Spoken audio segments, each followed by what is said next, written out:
They say money can't buy happiness, but try being broke and tell me how that feels. Here's the truth. Most people don't fail financially because they don't earn enough. They fail because they don't control what they earn. And in a world where every app, ad, and impulse is designed to drain your wallet, simplicity might be your greatest weapon. This is the story of one rule, the 50-30-20 rule, a budgeting method so simple it feels like a cheat code in a game that's rigged against you. But before you start dividing your paycheck, you need to know where this idea came from and why, for some, it still doesn't work.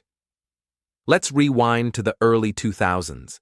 The economy was growing, credit cards were booming, and personal debt was quietly eating away at millions of households.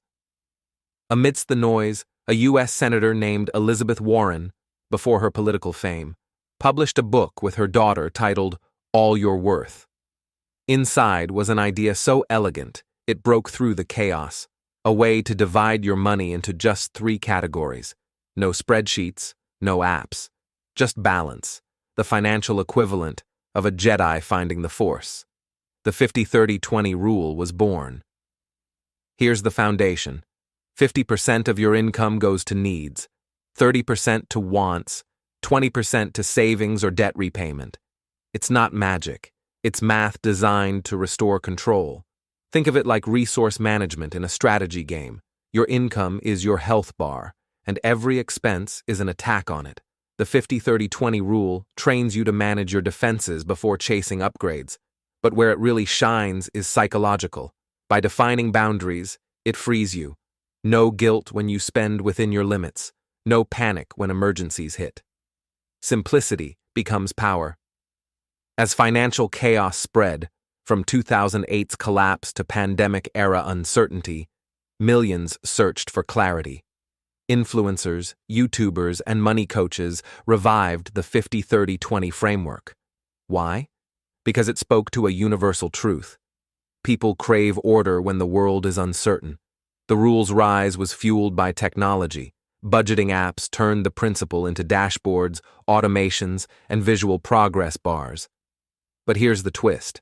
The same digital world that helped people plan also tempted them to overspend faster than ever. So if this rule is so perfect, why do so many still live paycheck to paycheck? Because reality doesn't fit perfectly into ratios.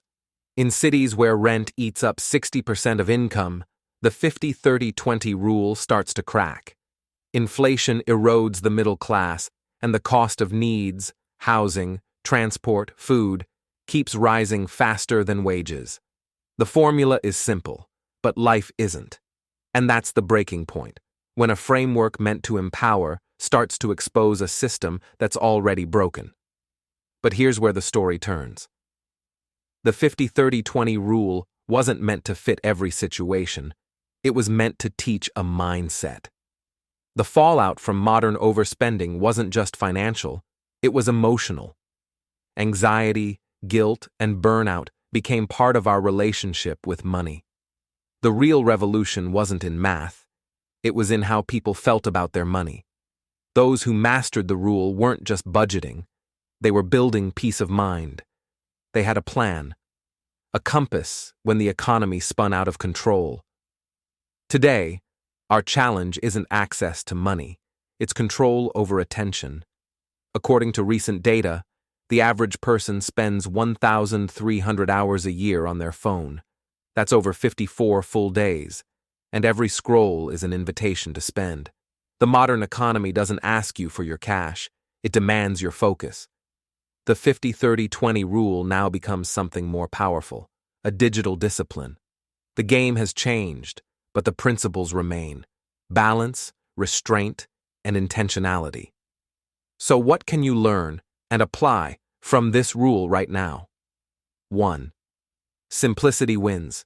Complex systems fail under stress. Simple systems endure. The 50-30-20 rule gives you clarity when chaos hits. 2. Track the why, not just the what. Every dollar has a purpose.